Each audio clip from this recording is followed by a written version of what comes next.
Era Berita kembali hadir di hadapan Anda dengan berita yang terkini, aktual, dan terpercaya. Bersama saya, Mutia Rizka, dan rekan saya, Maharani Dwi, yang telah merangkum informasi untuk Anda pada hari ini. Berita pertama datang dari Universitas Nasional. Pagi ini, Universitas Nasional menyelenggarakan konferensi tingkat internasional yang menghadirkan speaker dari 8 negara. Konferensi ini mengangkat tema Future of Asia Preparing for Global Leadership. Untuk melihat situasi terkini, kami sudah terhubung dengan rekan kami, Nurul Ihsan. Silakan, Ihsan. Ya, baik pemirsa, saat ini saya sedang berada di auditorium Universitas Nasional. Tepat di belakang saya bisa dilihat sedang diadakannya First International Conference on Global Issue 2024 dengan tajuk Future of Asia Preparing for Global Leadership. Adapun konferensi ini diisi oleh para speaker dari beberapa negara, yaitu yang pertama ada dari United Kingdom yang diawali oleh Bapak Martin Terpilowski, dan selanjutnya ada dari negara Ukraina yang mana diwakili oleh Bapak H.E. Vesilhamianin. Selanjutnya ada dari negara Turki yang mana diwakili oleh Bapak Dr. Tufan Kutaiboran. Selanjutnya ada dari negara India yang mana diwakili oleh Prof. N.K. Joshi, dan selanjutnya ada dari negara Thailand yang mana diwakili oleh Bapak Dr. Muhammad Altafur Rahman. Selanjutnya ada dari negara Malaysia yang mana diwakili oleh Prof. Dr. Kamarul Hizam Abdullah dan juga Dato Dr. Nasruddin Mat Isa. Adapun Bapak Robi Nurhadi PSD dan Prof. Yudi Krisnandi ME yang merupakan speaker dari Indonesia. Tentunya ada Bapak Yuda Akbar Pali SIP LLM yang mana beliau merupakan moderator pada hari ini. Konferensi ini pemirsa juga dihadiri oleh Wakil Rektor Bidang Akademik Kemahasiswaan dan Alumni, yaitu Bapak Prof. Dr. Suryono Effendi SEMBAMM, dan juga beberapa tamu undangan yang turut hadir, serta tentunya ada beberapa atau banyak sekali mahasiswa Universitas Nasional, khususnya dari mahasiswa hubungan internasional.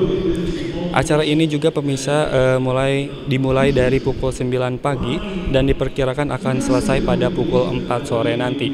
Pemirsa, sebagai informasi lanjut, acara ini merupakan bagian dari Disnatalis Universitas Nasional ke-75. Untuk informasi selengkapnya, berikut wawancara saya bersama para narasumber. I think the idea of this type of event is very good because you're bringing together people with many different experience. I was maybe the only person there who is not doctor or professor, unfortunately, but bringing together people from different background can allow your students to learn.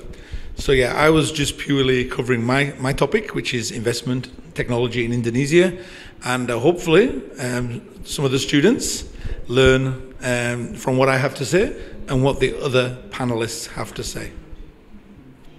My focus of my my presentation was on ASEAN political security, especially in analyzing the aspect of rule-based, rule-based approach of ASEAN political security community. This is a kind new for ASEAN, because I give, for example, that I give the existing challenge of ASEAN.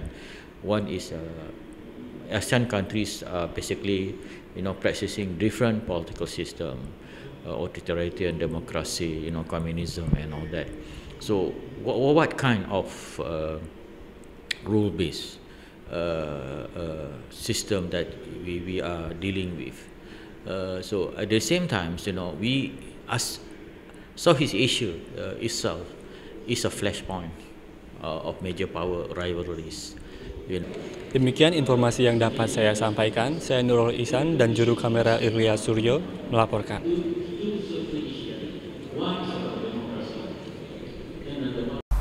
Beralih ke berita selanjutnya. Tepat pada hari Minggu 29 September 2024, militer Israel telah menyerang pembangkit listrik dan fasilitas pelabuhan Ras Isa serta Hodeidah di Yaman. Peristiwa tersebut bersamaan dengan ditemukannya jenazah Hasan Nasrallah selaku pemimpin Hizbullah di Lebanon. Jenazah tersebut ditemukan persis di lokasi serangan udara pinggiran selatan Beirut, Israel. Pesawat tempur Israel membombardir pinggiran selatan Beirut, Lebanon pada Sabtu 28 September. Militer Israel mengatakan telah meluncurkan serangkaian serangan udara terhadap Houthi di Yaman. Serangan tersebut meningkatkan kekhawatiran akan konflik regional yang lebih luas, setelah serangan Israel yang semakin intensif di Gaza dan Lebanon. Serangan yang dilakukan dini hari tersebut menyebabkan ledakan besar yang memicu kepanikan warga. Dewan Politik tertinggi Houthi mengatakan pada hari Minggu serangan Israel tidak akan menghentikan dukungannya terhadap rakyat Palestina. Agresi Israel hanya akan meningkatkan tekad rakyat Yaman untuk melanjutkan pendirian mereka, kata badan eksekutif tersebut dalam sebuah pernyataan. Kementerian Kesehatan Yaman melaporkan bahwa serangan tersebut menewaskan 4 orang dan melukai 29 lainnya. Ini merupakan serangan kedua Israel di Yaman dalam jangka waktu 2 bulan. Setelah serangan pertama pada bulan Juli dengan sasaran utama posisi militer Houthi di Hodeidah. Serangan tersebut juga membuat Kementerian Kesehatan Lebanon akan melakukan evakuasi di rumah sakit yang berada di kawasan pesisir selatan Beirut. Israel berhasil menyerang markas besar Hizbullah. Pemimpin Hizbullah Hasan Nasrullah tewas akibat serangan yang dilakukan oleh Israel. Jenazah Hasan Nasrullah, pemimpin Hizbullah di Lebanon, telah ditemukan pada hari Minggu waktu setempat.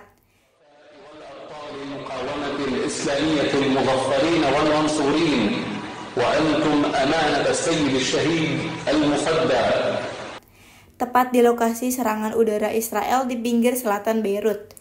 Menurut kesaksian sumber medis dan keamanan, jenazah Hasan Nasrullah masih utuh dan tubuhnya tidak memiliki luka langsung.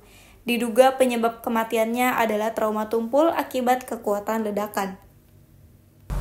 Pemirsa, Komisi Pemilihan Umum DKI Jakarta resmi menetapkan masa kampanye calon kepala daerah sejak tanggal 25 September hingga 23 November 2024. Hal ini mengundang berbagai respon dari masyarakat. Sejumlah calon kepala daerah dan wakilnya mulai berupaya menarik simpati serta dukungan masyarakat melalui berbagai strategi pendekatan. Berikut tanggapan langsung yang diberikan oleh masyarakat. Kalau dari tanggapan saya sih emang mengusung tema kekinian dan juga saya tahu ngikutin, tapi memang dari tema masing-masing itu memang menarik sih. Menarik, coba kita lihat seperti itu. Menurut saya sangat baik dan sangat kompetitif karena dari 3 pasangan atau beberapa pasangan yang terlibat itu termasuk nama-nama besar di tokoh politik kita, seperti ada Pramono Anung yang kita tahu rekam jejaknya sangat bagus, dan juga Ridwan Kamil yang ketika membangun Jawa Barat itu pembangunannya sangat terasa ya di Jawa Barat, seperti itu. Kalau menurut gua sih kampanye seru ya, masa-masa kampanye itu seru ya, apalagi sekarang tuh ada 3 gitu. Di periode 5 tahun kemarin kalau nggak salah 2 ya.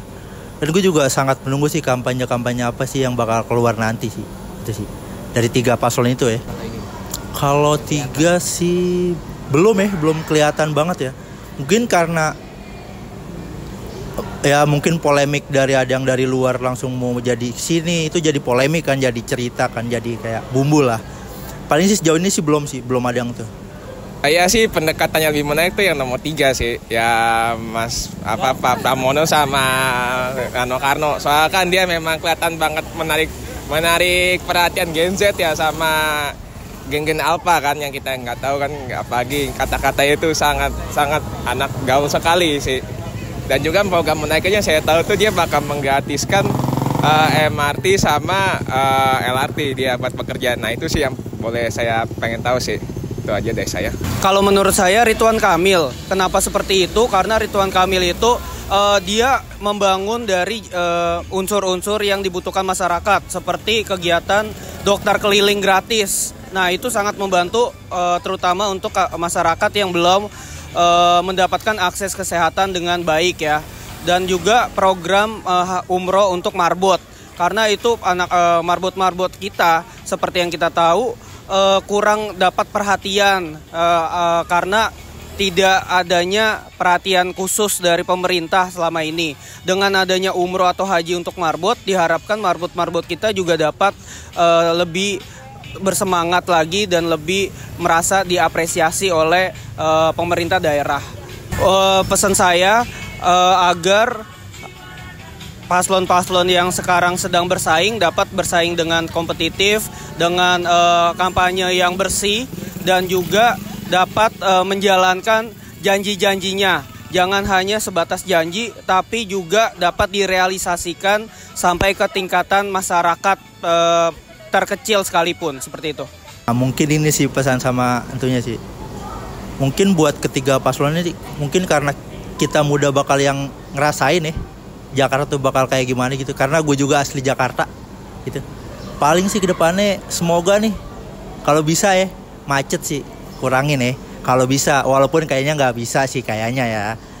Terus paling banjir lah, kayak inilah kayak sebelumnya banjir, macet, atau polusi sih, udah itu aja sih. Harapan saya untuk tiga paslon ini sih semoga bisa membawa perubahan lebih baik untuk Jakarta ya. Soalnya kan di zaman sebelumnya, mohon maaf ya saya agak nyebut dikit, Abah Anies kan luar biasa ya program-programnya, dan juga sangat banyak membawa perubahan. Memang sih setelah periode itu sempat diisi oleh kayak PJ-nya mungkin agak sedikit bermasalah ya dari program-programnya dan segala macam, yang ya kita tahu sendiri lah bagaimana masalahnya. Dan saya berharap sih untuk pilkada tahun ini semoga bisa lebih baik dari tahun-tahun sebelumnya. Itu aja dari saya. Informasi tadi sekaligus menjadi berita penutup perjumpaan kita pada hari ini. Saya, Maharani Dwi, dan rekan saya, Mutia Rizka, bersama tim redaksi yang bertugas mengucapkan terima kasih atas kebersamaan Anda dan sampai jumpa.